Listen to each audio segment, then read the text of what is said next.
या ठिकाणी आलेले आहेत। सर सर सर मुख्यमंत्री पदासाठी देवेंद्र फडणवीसांचं नाव जे आहे ते निश्चित झाल्याची सध्या माहिती मिळते। हा काही प्रश्नच होऊ शकत नव्हता। देवेंद्रजी फडणवीस हेच राज्याचे मुख्यमंत्री व्हावे ही जनतेची भावना होती आणि जनमताचा जो कौल आहे, जितक्या मोठ्या संख्येने जे या ठिकाणी आमदार निवडून आले, त्यामुळे देवेंद्रजी फडणवीस हेच मुख्यमंत्रीचे पद होतील हा विषयच नव्हता। देवेंद्रजी फडणवीसच होणार आहेत। सगळ्या आमदारांची भावना तीच आहे। सर्व आमदारांची, महाराष्ट्राच्या जनतेची भावना तीच आहे। बरोबर आहे। आपण जर पाहिलं तर देवेंद्र फडणवीसच मुख्यमंत्री व्हावेत अशी सगळ्यांची भावना आहे, असे जोडगेवार या ठिकाणी बोलताना आपल्याला पाहायला मिळतात। अजून काही नेते मंडळी जी आहेत ती येताना आपल्याला दिसून येत आहेत।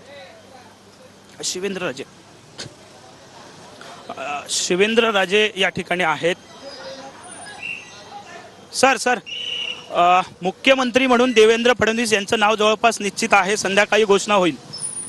नाही, शेवटी आमचा सगळ्यांचा म्हणजे पक्ष म्हणून येते की आमचे नेते देवेंद्रजी मुख्यमंत्री झाले पाहिजेत।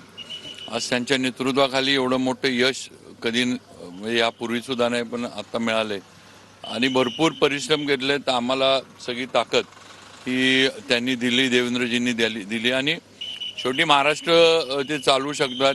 त्यांचं नेतृत्व तेवढं मोठं आहे, हे आपण मागं सुद्धा त्यांच्या मुख्यमंत्री पदातनं अनुभवलंय।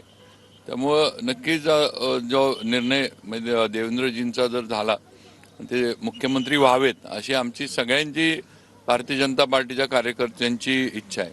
शिवसेना, शिंदेची शिवसेना आहे, त्यांच्याकडून सुद्धा दावा मात्र केला जातोय मुख्यमंत्री पदाचा। आता तो शेवटी महायुतीतल्या पक्षांचा विषय, आता त्याच्याबद्दल वरिष्ठांच्याकडनं काय असेल ते निर्णय त्याच्यावर होईल, काय करायचं ते। धन्यवाद। साहजिकच आहे, शिवेंद्रराजे भोसले आपल्यासोबत होते। त्यांनी म्हटलेलं आहे की देवेंद्र फडणवीस हेच मुख्यमंत्री जे आहेत ते झाले पाहिजेत अशी त्यांनी सुद्धा भावना जी आहे ती व्यक्त केलेली पाहायला मिळते। सगळे